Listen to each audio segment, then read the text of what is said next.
Good evening, everyone, and welcome to another Unfinished Moment.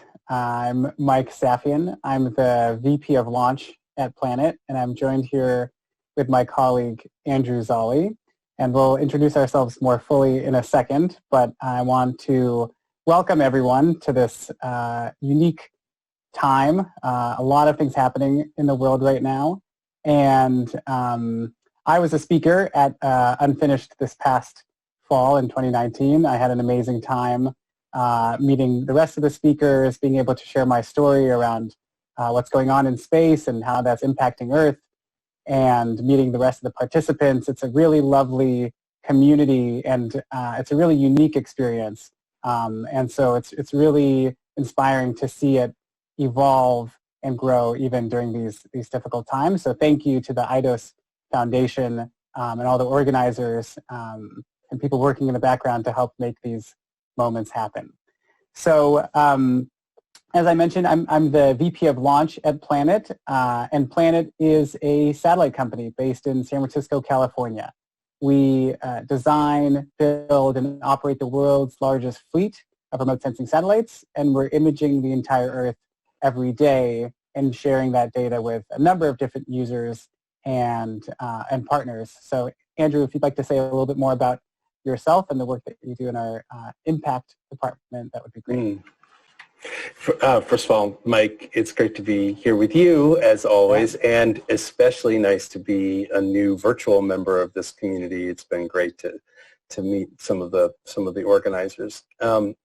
So as Mike mentioned, we are imaging the whole planet every day. That means every building, including the ones that everyone watching this live stream is sitting in at the moment, every road, every forest, every field, everywhere, every day. And that data has enormous value for helping us understand and tackle some of the world's toughest problems, from deforestation deep in the Amazon to addressing and reversing climate change and monitoring climate risk around the world, to coordinating responses to global pandemics like the current COVID pandemic.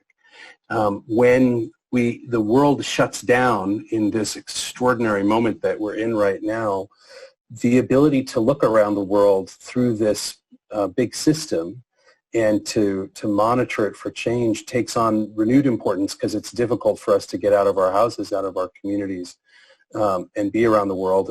And so Planet makes a special commitment to ensuring that our data and our imagery and our products and services are used for their highest and best humanitarian, human rights, public health, climate, and related kinds of activities. And my part of the organization touches all of those things that we do. Right, and it's also worth noting that where we're located right now. So I'm at home in Oakland, California. You're in. I'm in Minneapolis, St. Paul, which for some of you who've been watching the news, you may have seen in our country, in the United States, was this flashpoint for a big global protest movement that's now, it's engulfed every state in the United States and dozens of cities around the world, looking for renewed calls for racial and social justice. Yeah, and so it's one of those things where, Planet is and has been set up for this kind of remote operation even before the pandemic started. And we have people who are operating the satellites from their bedrooms, and we're continuing all this great work that we're doing even during these challenging times. And so I think it's really interesting to actually be able to use satellite imagery to be able to see what's going on. Even before this, there were plenty of areas that were hard to reach or hard to understand what the truth was in certain places, and now that's become even more challenging. And so we've lined up some images that we could show the kind of power of satellite imagery in these times. And Andrew, why don't we bring up one of the first images so we can talk about it. Sure. Well, this is, I'm originally from Brooklyn, New York, and just moved to this part of my country a few years ago. And so this is a picture from my hometown, from New York City. This is actually looking down from the on Central Park, which is the major park in Manhattan. This is just before the COVID pandemic unfolded. And if we could move ahead one image, you'll see something new appear, and that is a COVID hospital. And so one of the things that is really critical right now, Mike said this really well. There are lots of places in the world that are hard to get to, but sometimes the place that's hard to get to is just across the street, just given the nature of the pandemic. And we use these kinds of tools to do all kinds of things. So we're imaging, as Mike mentioned, the whole Earth every day. Then we download all of that data through dozens of ground stations, and we clean it up and orient it and stitch it together into a coherent picture of the planet. And then we use the tools of artificial intelligence and machine learning and computer vision to extract patterns and underlying insights from that imagery that tell us about how the world is going on. And one of the most basic things is just looking for change. So it turns out that that's really helpful for battling the global COVID epidemic, because while we know a lot about places like New York City, there are plenty of places in rural communities around the global south, in parts of sub-Saharan Africa, in Asia, around the world, where we don't actually know where all the people are. We don't have good maps, and not everybody has a formal address. And so these tools can be used to help us find the people that we want to serve. And this is a good example just of beginning to watch this change unfold. Right. I mean, I think that, the pandemic is starting to expose in a real way how antiquated some of these government systems are. So if you're trying to collect data about what's going on in a specific place and they're still relying on fax machines or, really old computer systems, it's really tough to assess actually what's going on. So having this kind of like neutral data set where you can actually point to and say, okay, yeah, there's a hospital right there, and we know based on the footprint what the rough capacity for how many patients they can take in, like that's really important. Yeah, you're right. And before we go to the other images, you said something in there, Mike, that I think is really important, which is that on the one hand, this ability to monitor the whole Earth every day and to make change visible and accessible and actionable, it really has three powerful things that it can do. The first one is it can help guide our action so that we get the right people and the right resources to the right place at the right time. The second thing is that it can act as an independent source of truth. We live in this world where there's so many, we're unfortunately living in this world where there's so much lies and distortions and misinformation and disinformation. This is an independent lens on the planet. And then the third thing is I think it holds up a moral mirror to human activity and says, we're accountable for change. When the first part of taking responsibility for change is making it visible to us, because in making it visible, then we take ownership. So that's another critically important piece of these kinds of tools. Absolutely. And also, I mean, defining who is the us. So remote sensing satellites, this is not a new technology. I think one of the biggest things that Planet is doing, we're not the only one, but we're definitely leading the charge in terms of opening up access to this imagery to so many more people, so many more regions of the world, so many more actors. So it's not just the government military agencies that have their own satellites that have been flying for decades. This is imagery that's going to news media, to researchers, to nonprofits, a whole host of users who are getting access to this information that is informing better decision making. Yeah, it's really important. It's a really important point. I think we could sort of think about data as sort of unrefined social power. And by expanding access to this kind of tool, what we're really doing is expanding the circle of who's in the we. And in this moment of when, a global pandemic puts us all in the same boat. We're not all in the same cabin on the ship. Some of us are sitting in the, the upper deck, and some of us aren't. But at least it makes it clear to us that we're all in the same boat. Climate makes it clear that we're all in the same boat.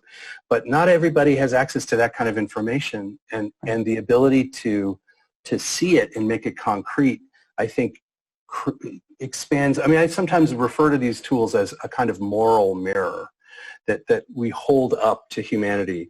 But in the context of looking through that moral mirror back at what we're doing, we understand how we are connected to everybody. And that's a critical part of it's a sort of psychological impact.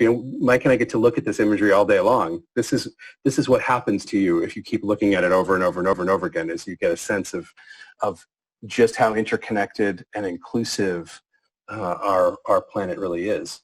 How we are all threaded together. Well, yeah, why don't we go to the next image? Keep the examples going. So this is a train station. I believe it's in Wuhan, if we're not mistaken, right, Mike? Mm-hmm, that's right. And this is a before image. This is, one of the things I find fascinating about COVID in particular is we sometimes refer to it as a seismic event, as a sort of metaphorical. We sometimes refer to this as it's so big, it's a seismic event in history. But it's actually literally a seismic event.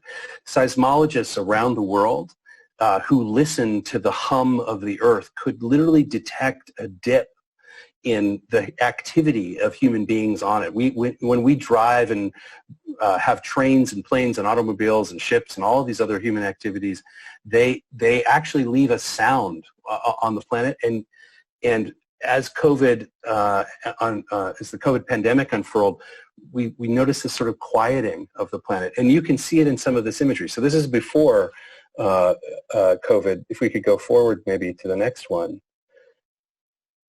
Let's see. Yeah, you can just watch all the cars disappear. And if you go to the next one, I believe we'll see another one from Wuhan. This is a bridge. You can see all the traffic on the bridge as people are moving along. And if you go to the next one, same thing, just the disappearance of human beings.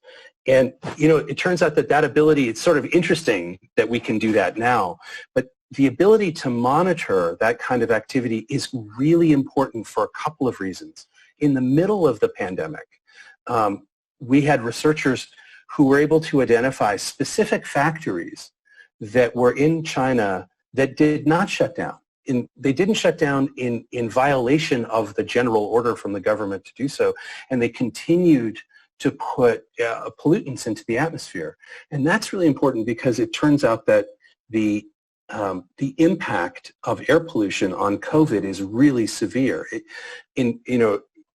Air pollution doesn't get a lot of attention because we just sort of think of it as part of the weather, but our colleagues at Stanford calculated that during the same time during the COVID pandemic in China that 5,000 people died, the shutting down of factories saved something like 4,000 children under 5 and 73,000 people over the age of 70 who would have passed away from air pollution just because we cleared the skies.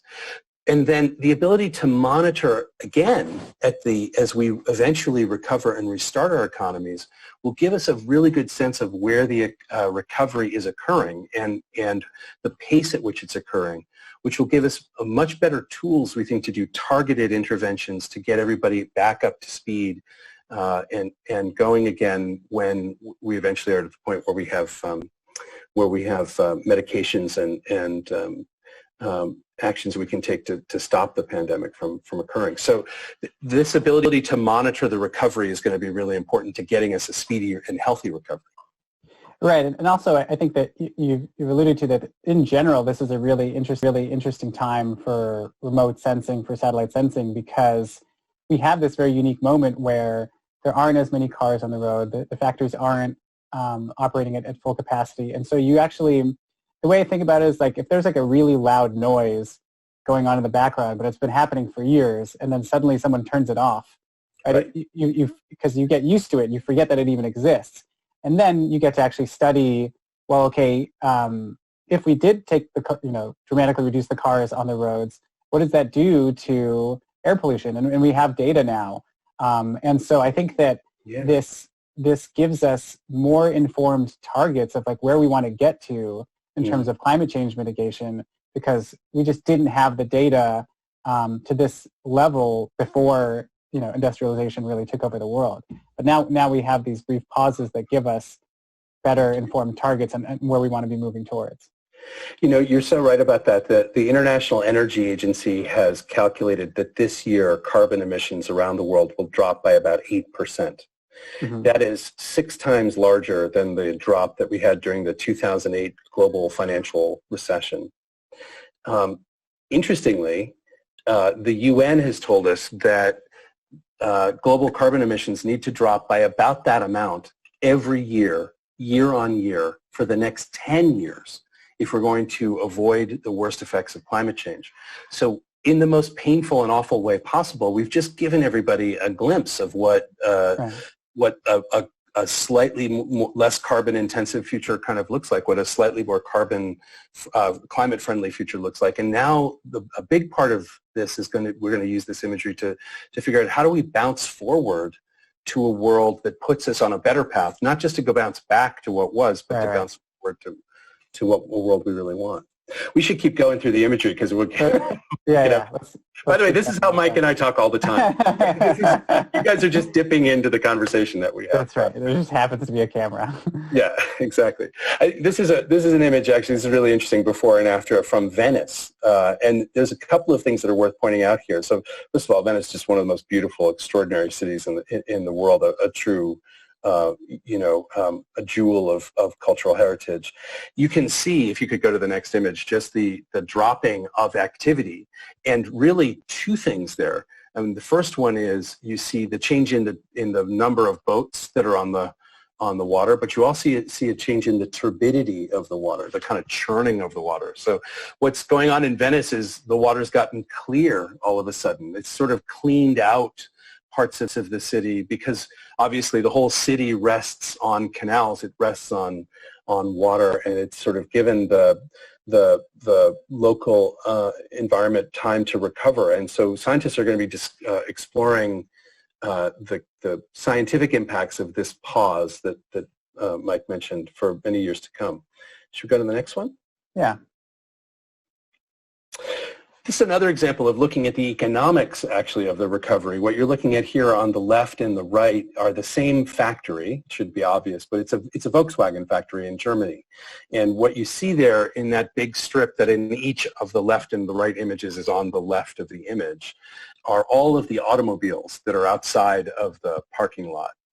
Where when they're produced, they literally put them here to ship them out, and you can watch the decline when they said, okay, we're going to stop manufacture. You could literally just track the stopping of the manufacture. And I think in this facility in particular, they started making ventilators and other material to counter the pandemic. So they were able to pivot their activities, and we could watch that pivot occurring as well. Did you want to say something, Mike? Well, I was just going to quickly say, I mean, I'm always surprised at, like, every time I think about a different industry or a different profession or some region in the world, it's like, oh yeah, that place is impacted too. Like we often have really big events, like, there's an earthquake somewhere or something like that, and that has serious implications and, sometimes, second order effects. But like this is something, the situation we're currently in literally impacts everything.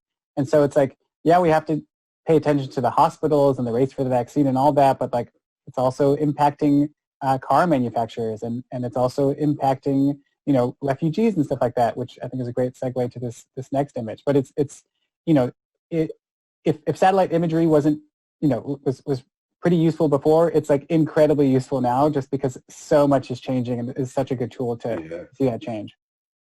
Yeah, I totally agree with you, and it's interesting that the most during the pandemic in particular, it's the combination around the world of things that are local to that place that intersect with COVID, where you can see real effects. So we don't have that much time with you today, this afternoon, but we like a lot of our work is in agriculture. This is a good example. And in agriculture right now, there's a huge locust infestation that's happening in East Africa. And the the interaction of the locust infestation and COVID could mean real food insecurity around the world. And here in, well, I say here, but at Planet's headquarters, where Mike is in California, we expect really significant wildfires. But many of the things we would do to prepare for the wildfire season in California couldn't occur because people were sheltering in place for COVID. So we could see more significant wildfires. And so being able to use this data to help in a very context-specific way really matters. One of the things we do at Planet that's really interesting, I mentioned, is we download all this imagery from space, we stitch it all together, and then we use the same tools that Google uses for telling you whether or not an image is a picture of a cat or a dog, to do things like identify where all the roads and all the buildings are. And when we see a change in roads and buildings, they can tell us whether something really, whether growth or destruction is occurring. And in this image, which was just published last week in The Guardian, you can see the Guardian newspaper and is analyzed by a human rights organization called Human Rights Watch. You can actually see evidence of human rights abuses from space. So this is a village in Rakhine State in Myanmar, which may be known to some of you as sort of famously in the last 3 or 4 years the center of a major act of ethnic cleansing by the Burmese government. It was that activity was focused on the Rohingya, but this is in another part of the same state where the government, the army in particular, has recently come in and burned a bunch of villages. And this is an area where they don't allow journalists to go. There is no opportunity to go in and do the normal work of documenting human rights abuses. So space and imagery becomes that independent lens of truth that helps us actually see what's going on. And every one of these red dots that you're looking at is a place where there was a major fire tracked in our imagery. And you could see that they were very intentionally set. And that's the kind of evidence that's used for war crimes prosecutions. It's used to put pressure on governments and to hold the powerful to account. Maybe we'll go to the next one.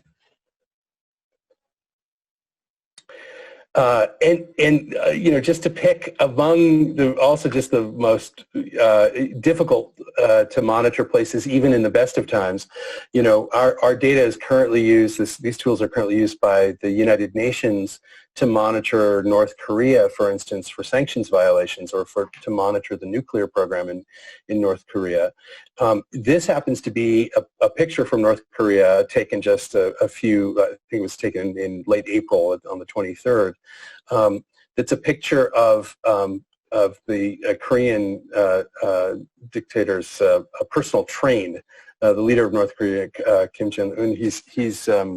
He travels around the country in this train, so we actually use this train as a way to sort of document where he's going around the country. And of course, this is a place that literally no one is allowed to be. So it gives a kind of privileged and independent lens on world events. And Andrew, you can still hear me, right? I can. Yeah. Great. I wanted to address there was a question coming in from one of the viewers around, what do you think we can do post-pandemic, post-lockdown to keep momentum on some of these environmental changes? I'm curious if you have any thoughts on that. I think there's a number of things that we can do. The first one is that it's important to remember we've like reset the clock. It's in a way that's really fascinating. So the first thing to say about COVID is COVID and climate change, they're not natural disasters. They're ecological disasters, and they're rooted in the relationship that humanity has with the planet. And so it's not surprising that while COVID was a very surprising event, for most of us that never lived through anything like it, they both have the same root cause, and we have this big pause where we've, what is genuinely surprising is we've sort of reset the clock on a whole bunch of things. So now we can begin to take experiments to say, okay, if we're going to spend trillions and trillions and trillions of euros and dollars and yuan and all of this currency, can we invest it in solar infrastructure? Can we invest it in more efficient forms of transportation? Can we put in place urban policies that take some of the roads that we've closed to vehicles because they're not needed for vehicles right now, and keep them as bike paths, right, to change the kind of energy infrastructure that our cities use? Can we use this to develop more sustainable agriculture? And we can't use space to make those changes occur, but we can provide the evidence that are used to support those kinds of policies so that all of that money is spent in the right way to lead us forward. And I think that's the big part that's where space can help. Yeah, and I mean also, thinking about it from a personal action perspective, like, I'm no longer commuting to the office because I'm working from home. And I think that we're seeing a lot of companies recognize that actually a lot of jobs can be done remotely. And I think that, as a workforce, we should be advocating for that. And a big benefit of that is you reduce the number of cars on the road commuting. I don't think anyone actually enjoys commuting. And obviously there are some situations where it's not applicable. Some jobs you really have to be there in person. Like we have to have our folks coming in and actually building the satellites. But many of us are doing really well at home. And again, there's a lot of challenges with childcare and stuff like that need to be addressed as well. But remote work, I think this is a great time to pick up the momentum around that. And so that's kind of like one very simple individual thing that I think, in addition to all these kind of structural changes that you're alluding to, let's tackle it from all sides. I totally agree with you. I mean, certainly there are parts of this that I hope never come back. I spent entirely too much time on airplanes in my pre-COVID career. I do think it's worth saying a couple things. First of all, great recessions like this, moments where there is a big economic calamity, which there is in addition to the public health calamity, are times when automation accelerates. That is a mixed bag, because we have to remember that it's a privilege to work from home. There are plenty of people who can't do it. And it's also the case that some kind of face-to-face interaction is really valuable. And sort of like the accidental stuff that happens in the hallway when you bump into someone you haven't seen in a few days and you share an idea or you overhear an idea. But even more than that, I think the question that is really, really deeply in my mind is work is also dignity, and it's identity, and it's how we define our contribution to society, and sometimes it informs our, if we're healthy about it, it informs our sense of self-worth, not defines it utterly. And so we're going to have to rebuild a new kind of economy if we're going to do a lot more things virtually. We have to determine how to help everybody in that economy win, even if their work life has changed. And again, these tools are one tool, not the only tool, but they're one tool for helping us monitor that. Yeah. Well, I was going to make a quick plug. So our Planet Explore conference, this is our conference that we are doing annually now to talk about the latest updates from Planet, how you can use satellite imagery in a number of different industries and use cases. So we've officially gone virtual for that. So that's happening this fall. You can go to planet.com to learn more about that. It's totally free for attendance, and we have some really amazing speakers already lined up, some outside speakers lined up. So that's my one little plug for remote conferences. It's going to be great. We're both working on it, and there's some amazing people and new technologies that will be demonstrated in new ways in which the technologies are being used. I think we ought to end. This is a perfect place to end, because it's this is Bucharest. This is where you guys are, and you can we can watch it change. I think we could probably walk through. I'm not sure which. Yeah, you can see it go through a few of these, cycle through a few of these. We can see these impacts everywhere, including where you are. And Planet was founded with this mission to use space to help life on Earth. The way that we help life on Earth, first and foremost, is by helping people take greater possession of their place and understanding of their place in context, right? That's the beginning of a different kind of solidarity with the earth and with the communities that live in it and on it. So, I think it's great that we have a chance to see everywhere, including the places where I think a number of people here are logging in from. Yeah, that's right. Well, thank you so much, Andrew. This was really fun. Thank you again to all the unfinished organizers. So sending our best to Romania and everywhere else around the world. And we hope everyone stays safe and stays healthy. Yeah, thank you. Thank you, Mike. It was great as always. And everyone, this is a really great moment, an unfinished moment to be a part of. All right.